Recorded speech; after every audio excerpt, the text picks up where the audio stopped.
From presenting sponsor, People-Centric Consulting Group, please welcome Don Harkey. How's everybody doing today? Okay, so I'm a little bit upset. This isn't even on the script, but they told me literally not to bring a guitar. So I didn't know that we could do that. That's really, really awesome. Okay, so no jerks allowed. How many of you work with a jerk? Okay, how many of you are sitting next to that jerk right now because you all came together?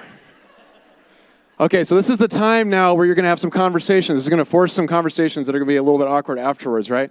So we all think about the jerks that we have at work, right? And we think about a jerk at work. What we're talking about is the people that just can't quite seem to get on board, right? They're the people that every time a good idea comes up, somebody tries to shoot it down. They're the kind of the person that sits there and crosses their arms and go, yeah, we've done that before, right? They're the person that leans on the building, and that stands outside the building, and when new people come in, they can say, things like, I can tell by the smile on your face that you haven't worked here long enough. Right? Has anybody here ever said that? Oh, but some people are like, I said that yesterday. Somebody said it, right? Yeah, that's the kind of jerk that we're talking about. They're the people that hold the after meetings. Y'all know what I'm talking about in the after meetings, right? Right? And it's hard when we talk about these jerks. The other thing about these jerks is that the jerks aren't just naturally jerks. We've been jerks too. Right? I've been a jerk before. Have you been a jerk? How many of you have been a jerk before? Been that person, right? Holding the after meeting, saying, no, that's not going to work, right? So these jerks have an incredible negative impact on business. The people get focused on them. They get lost in them. When you go to work and you work with a jerk, you think a lot about that jerk, right? You think about when you're driving to work. This is all rhyme. I didn't intend for this entire presentation to rhyme. But when you're driving to work and you work with a jerk, right, they kind of leave you in the lurk. So you got to figure out what you're going to do next. So these are what we call toxic employees. So let's think about our workforce. Think about the people that you work with, right? And this is from a Gallup study. And what the Gallup study tells us is that 33% are highly engaged people. So let me introduce you to the highly engaged person. Hi, I'm the highly engaged person. I am all in on your business. I love what you do. I love the direction that we're going. When a new person starts, I'm all in. I'm going to meet them at the door. I'm going to say, hey, you're doing a great job, or here's what we can do better. Whenever there's a problem to solve, I'm going to work with you. I'm going to try to solve that problem, right? How many of you know highly engaged people, right? Are they important to the work that you do? They're critical, right? Everything that you think about, we're going to take our company or organization to the next level, you think about these people when you're going to work with them, right? Now, they make up 33% of the workforce right now. How many of you think that's a pretty low number? 1 out of 3, right? So what's happening with the other 2 out of 3 people? 50% of people are disengaged at work. Half of the people. So if you're disengaged, stand up. No, I'm just kidding. We won't do that to you. So the disengaged person, let me introduce you to that person. Hi, I'm disengaged at work. I go to work, I do my job, I go home. That's what I do. If you ask me to help you solve a problem, I might help you, but I might not really stick my neck out because it's not really my place, right? I'm disengaged. I'm not all on fire about what I do, right? Now let me introduce you to the last 16% of people. They're toxic. This is how the toxic person shows up. Hi, I'm the toxic person and I hate you. I hate the company. The company's going the wrong direction. If I ran this place, I could do it so much better, right? Everyone around here, they just don't get where they need to be going, right? And if I'm a toxic employee, I try to recruit other toxic employees, right? I try to get other people to be toxic. And who am I going to go after? Am I going to go after the highly engaged employees? No, I'm going to go after that 50%, right? I'm going to say the disengaged people are like, I don't, it's okay. It's a job. Is it okay? Because it pretty much sucks here, right? That's what the toxic employees do. So we think about, here's the problem that I want to bring up. It's called the jerk paradox. Okay, the jerk paradox is this. It's our jerks are destroying our team, and we know that. And most of you raised your hand and said, yes, I work with jerks. So we know that they're there. We know that they're holding our company back, but we keep them. Why are we keeping them? Because we need them, right? We need them on our team because it's really, really hard to find people. At least they do the job. They're good at their job. Yes, they are toxic to our team. They're toxic to our vision or mission, but at least they're here. They're a warm body, right? They fog the mirror so they're on the team. We need that because we're having trouble finding people, right? Because there's this terrible thing. There's this talent shortage right now, right? We can't find good people. Let's look at how bad this talent shortage is. Fortune magazine says one of the biggest problems in 2017 will be finding a lack of qualified labor. It's not out there. We can't find good people. We've got jobs that are open, but we're not getting the applicants for it, right? How many of you are seeing this kind of a problem, right? Can't find the right people. We're trying to find them. Let's look at this. Greg Burris even mentioned it at Good Morning Springfield recently. He said, one of the biggest problems facing our region is the ability of companies to find the qualified workforce they need. Companies are growing. We're in growth mode. Things are going really, really well right now in business in general, right? But they're having trouble finding the people. And if you are a company trying to grow and you need the people to be out there to help you and you can't find those people, it's holding your whole business back, right? So we've got to find better qualified, talented workforce, right? Unemployment is at 4.4%. Right? It's even lower here in Springfield. So unemployment is low, so it's going to be hard to find talent, right? So this talent shortage is a really big problem. 40% of global employers are reporting a talent shortage right now. This is such a huge problem. Oh my gosh, what are we going to do? And the quality of applicants is decreasing. For example, 33% of millennials think it's acceptable to text during a job interview. Okay? So let me talk to the millennials for a second. Okay? It is not. Okay? Let me throw out another interesting statistic. 67% of millennials are employed. I'm just kidding. I don't know if that's true or not. I made that one up. Right? But when I talk to businesses, and we work with lots of different businesses all over the United States, and one of the things that they always tell me is I'm having trouble finding people, and these darn millennials are coming in, and they're not working, they're not doing the things that we want them to do. They're really they're holding us. What do I do? I guess we'll just wait for the next generation to come along. Right? I was at one workforce seminar where they said their plan to develop the workforce to solve this problem was they were going to put soft skills training in 5th grade classrooms. It seems kind of like a long play to me. Like, those 5th graders, they're coming. We're going to be fine. We got some growth. We got some opportunities we can take care of today, but we'll just wait until we get there, right? Those 5th graders are growing up, right? We can get there. So how do we grow our businesses if we can't find qualified leaders, right? This is a huge problem that's out there. And then how do we weed out the jerks if we can't find anybody else? I got to have somebody to replace them because there's work. At least the jerks do work, right? This is a big problem, right? But wait a second. Let me offer an alternative thought, right? This is what we're here for the Think Summit today. Let me offer you an alternative way of looking at this, okay? What if I told you there's a talent surplus out there? What if I told you that talent was not a rare commodity in the United States right now? What if I told you that there were lots of qualified people that were dying to maybe come work for your company, but they're not, right? Let me plead my case here.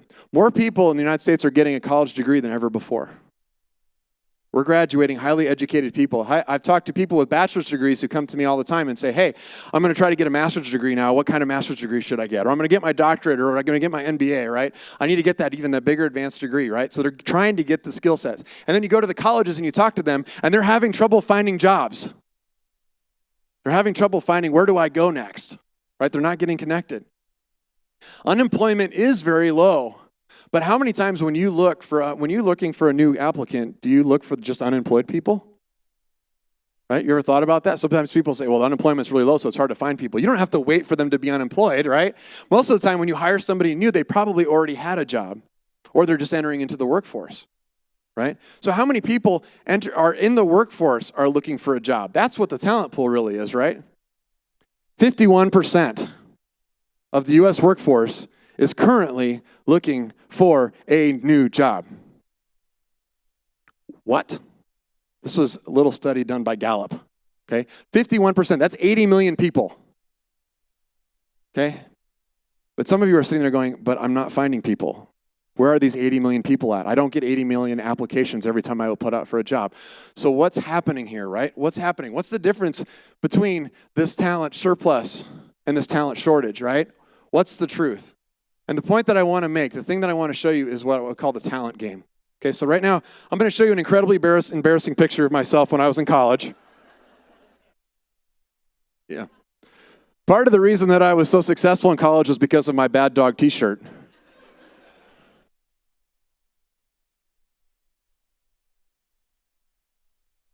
I think I still have that t-shirt, by the way. I probably could have worn that today. People would have remembered that. And apparently back in 1997, we liked really big glasses because that's what we used to do. That's me and my friend Ben. So when I graduated in 1997 from University of Nebraska, Lincoln, Nebraska, it was cool to hear in the earlier presentation today. When we went to look for a job, this is where we went. right? We went to this board that was in the Job Career Center, right? And you went on the job placement and you said, okay, let's look at this and let's see what jobs are there. And you looked and you would read those sheets. And then there was another sheet that you would tear off a thing and you'd stick it in or drop your resume in a box. And then you would get a phone call, right? People would tell you, okay, yes, come and see the job. But whenever you had that, what did you really know about the jobs that you were looking for? Right? If you think about the people who are with me, the Gen Xers or older, right? When you think about when you looked for a job, you really didn't know what you were getting into. My first job was at ADM, Archer Daniels Midland. I had no idea what kind of job I was going to get. I had no idea what the culture was like there. I had no way of really knowing. I could just read this. You get a little bit in the interview process, but you pretty much took it based on the job description, right? Job interview, posting, right? 2017, the job game is completely different. The talent game is totally different. 77% of potential employees are going to look at your website before they even apply for the job. What are they looking for? They're looking to find out what it's like to work at your place. And if they're not finding it, they're not applying. Okay? This is a startling statistic. 71% of potential employees are going to contact somebody who already works for you to find out what it's like to work for you. Okay? Remember the statistics I showed earlier. I'm going to randomly talk to somebody from your company, right? Statistics tell me that 2 out of 3 of those people are going to go, what's it like to work there? And they're going to say, it's okay. Or they're going to say, I hate that place, right? So then you're not even getting the applicant. So suddenly there's a talent shortage out there. I can't find the qualified people that I need, right? And the millennials are helping with this. They're driving this. They're pushing this. And people are sensing this, but they're helping with this in a different way than what we thought. Millennials are more likely than any other generation to say that they look for a job that accelerates their professional and career development and that it's very important. Millennials are not settling, right? Now, is that good or bad for the workforce? Depends on who you are and what type of place you are to work at, right? So here's the point. The bottom line is that talent is pickier about their jobs, okay? The talent is out there. There's 80 million applicants. They're thinking about coming to work for you. They're looking at your website. They're talking to your employees. They're not applying for your job because they're not hearing good things. Now, that's a hard thing to take, right? But the good news is there's some things you can do about that. So how can you attract this talent? What can you do differently?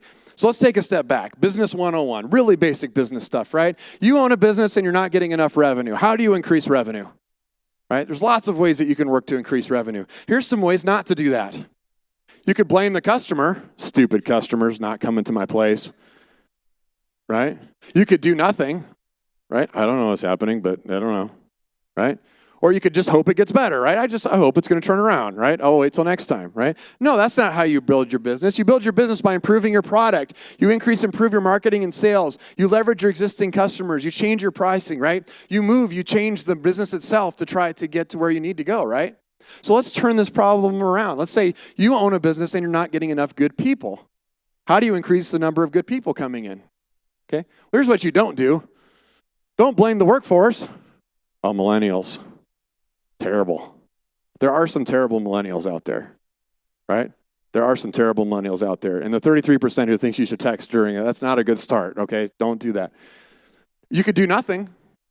We'll just wait till something else happens. Or you could just hope that it gets better, right? Well, it'll turn around, right? The economy will get bad again, and then we'll be in a great shape to be able to grow the business because we'll have tons of people coming to us. Sounds like a bad strategy, right? Right? Or you could do some good things. You could improve the employee experience. They're shopping for you. You could say, how could I make this a better place to work? You could highlight your culture, your values, and the benefits of working at your company.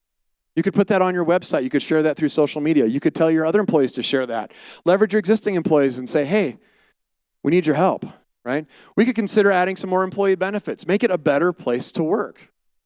And then you will attract more people. Because a workforce shortage, yes.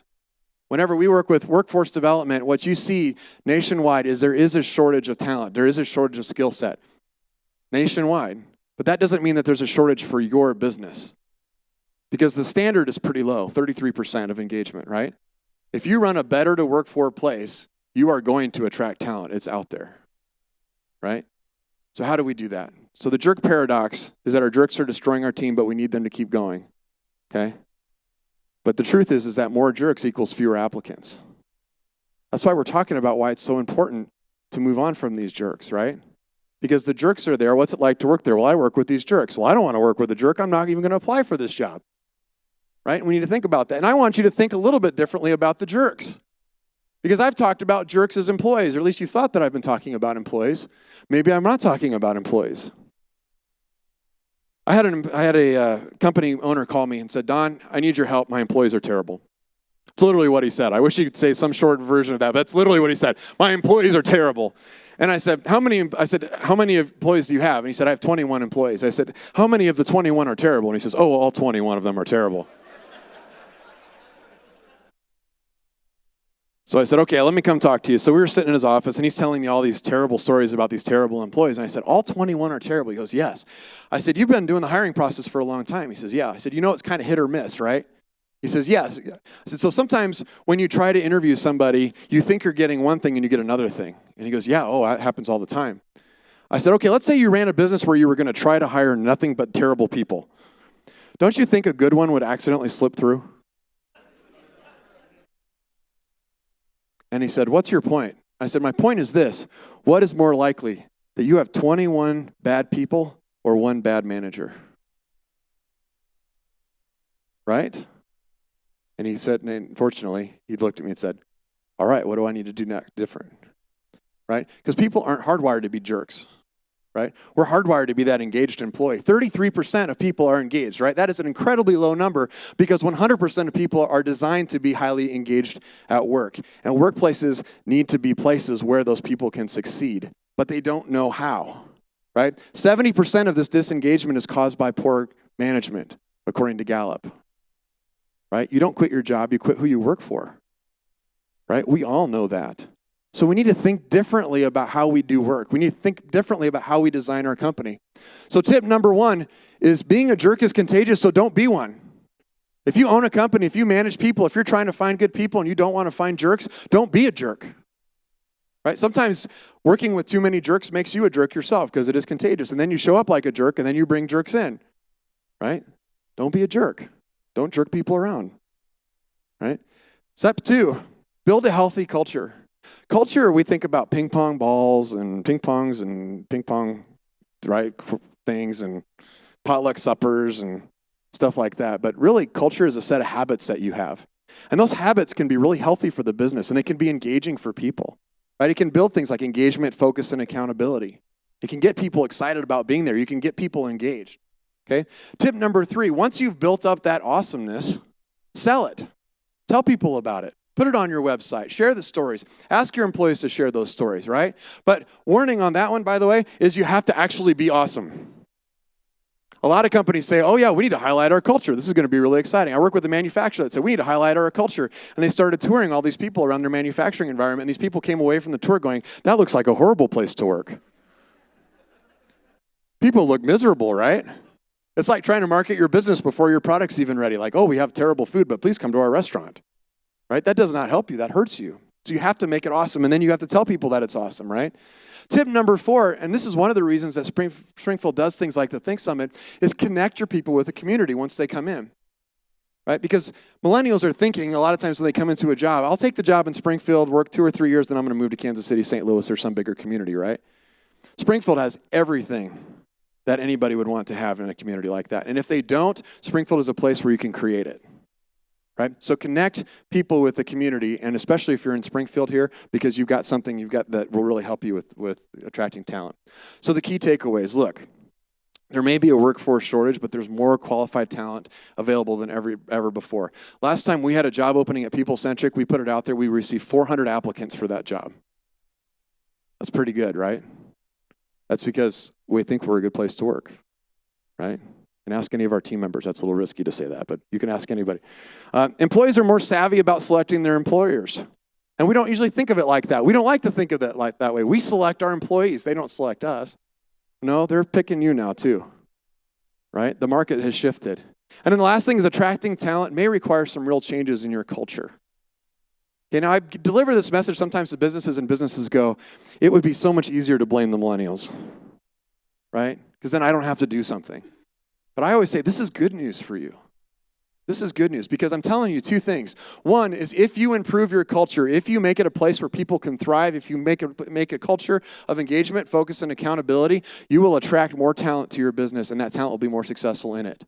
And the second thing I'm telling you is that many, many businesses suck at that. And so you don't have to be faster than the bear. You have to be faster than the other campers. Follow me? Okay. So next thing we're going to do is I'm going to go out into the conversation room. And if you have any questions or anything, you can meet me out there and we can talk more about culture. But I appreciate all of you. Work on culture. Don't tolerate bad management and work through this stuff and make Springfield a great place. Thanks so much for having me.